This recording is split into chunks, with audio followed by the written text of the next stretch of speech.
Hello बच्चों, let's read the question. The question says domestic work by housewife is a dash activity. मतलब घर में जो housewife है वो जो घर का काम कर रही है वो किस तरह की एक्टिविटी कहलाएगी. इकोनॉमिक एक्टिविटी या नॉन इकोनॉमिक एक्टिविटी या दोनों कहलाएगी या कोई भी नहीं. तो देखिए, घर पे जो हाउसवाइफ काम कर रही है ना, उसके काम की वैल्यू नहीं है, उसकी कोई इकोनॉमिक वैल्यू नहीं है, उसका उसे कोई पैसा नहीं मिल रहा है. तो ये आपकी आती है नॉन इकोनॉमिक एक्टिविटी में. ऑप्शन नंबर बी आपका इसमें करेक्ट है.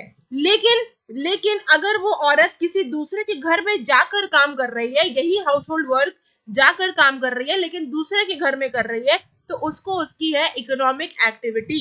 या फिर आप ऐसे एग्जांपल लें कि आदमी मेल जो है वो घर के बाहर जाके काम करता है, तो उसकी काम की इकोनॉमिक एक्टिविटी, इकोनॉमिक वैल्यू होती है. लेकिन औरतें, लेडीज जो घर में काम कर रही होती हैं, हाउसवाइफ जो होती हैं, वो कोई काम नहीं कर रही सिवाय घर का काम, तो इसलिए उनकी इस एक्टिविटी को नॉन इकोनॉमिक एक्टिविटी कहते हैं. I hope you understood the question as well as the answer. Best of luck.